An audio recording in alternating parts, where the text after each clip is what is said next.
Well, we got some stuff in today. We've got a single plate that I had to have cut because I seem to have put one in a kit extra, or Bearcat hid it away somewhere. I'll get him down here. Watch out, Bearcat. But also got new gimbal plate for the front for lighter cameras, because I was noticing the larger gimbal plate carries a little bit of extra weight. So this is a cut down version basically, with lots of recesses for using Velcro straps here and here and here, and you can choose 4 or 3 or 5 gimbal balls. So we've got those, the next few kits. I made up some prototype motor mounts to try out as well. These are double mounted, and in a more conventional way, the motor sits in the middle. I've also included a small hole for wires to be fed through so that it tidies it up a bit more around that. So that's something to add. I've also got these smaller motor mounts for a project that we're working on, which I'm going to show you in a second. Not sure how that shows up, but also has the wire guide on the side of the motor mount, and HB8 kits will probably be upgraded to this. I have to try these out first and see how they turn out, but that will be an upgrade for HB8 owners.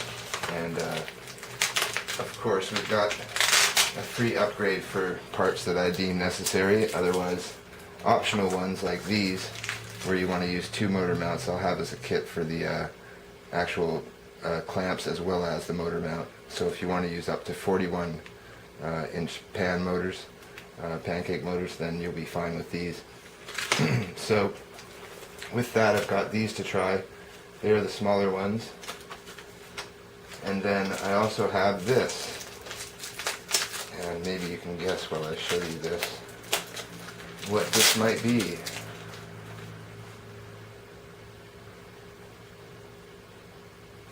It's a very small gimbal plate, basically. There you go. So what is that for? That is the question. Well, you can see the size of the HB8 here, the Mud Puppy. And for gimbals and stuff like that, perfect. And also for larger batteries and larger motors, this is exactly what it's made for. And FPV in areas where you might not want to use something like this, the Mini Mud Puppy. And I'm just assembling it now. It is a bit heavier than I expected. It's about 190 to 200 grams with all the arms and the motor mounts. But I've worked on a design for something that might lighten it up even more for the tubing. Now, you have the option of having your tube set up in an H format, which means that you can use one piece of tube, or you can have the leg move with this much movement, and if you're having a mini quad of 250 or so, or 300, your motors are going to be here folded in, then about here when you fold it out. I'll grab another piece of carbon fiber here and show you that the 20 centimeter tube will actually fit through as an H-copter, and at this size you could probably drill a hole or mill a hole in the top of your tube to run wires if you wanted to. That is your H-copter right there. So that impacts and stuff would be based, or would be bared by the whole tube itself, one complete tube, clamped twice too. So you're not going to break that. I'm pretty sure you're not going to find a way to break that. Even on concrete it shouldn't really break. And then you can take your 20 centimeter tube, cut it in half, and use the ability to have it folded, clamping it like this, and then folding it back so that you have a smaller profile when your motor mount is on there like that. I'll grab one of the motor mounts here. So you would have the motor mount, depending on what size of quad you wanted, mounted anywhere along your 20 centimeter tube and 20 millimeter diameter. So then you'd be able to fold it back to store it away, extend it even forward, and create a larger quad. On the back, you can see here, the distance, I made the distance even larger with the direction of rotation so that you could have a 400 quad.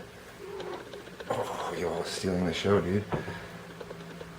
You could have a 400 quad this way with your distance from your front arm to your back arm equal to an X quad.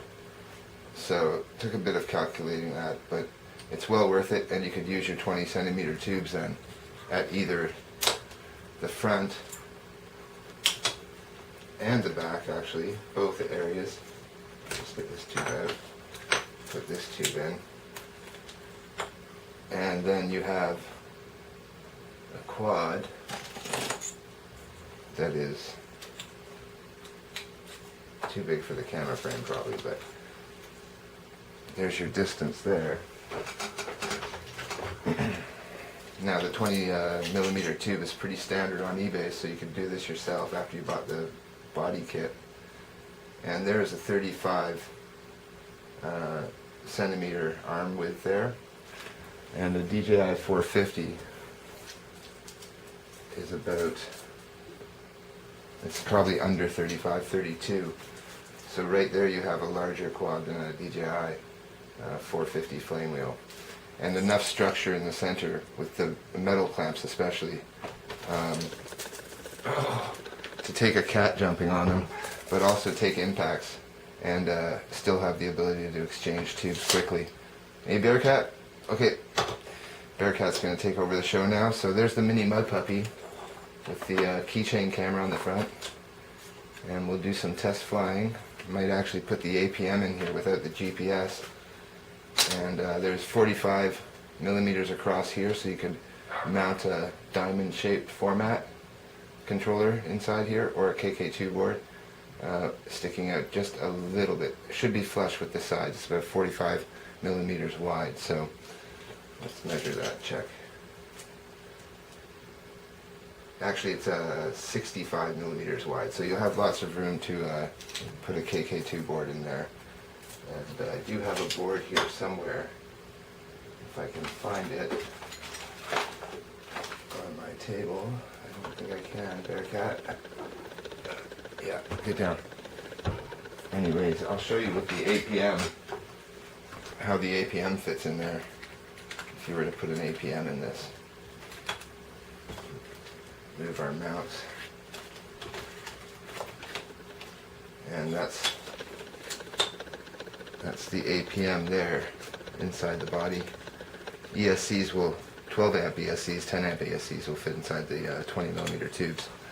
So there you go. I'm going to get back to building this, putting it together, and decide what copter to take apart to use some parts from.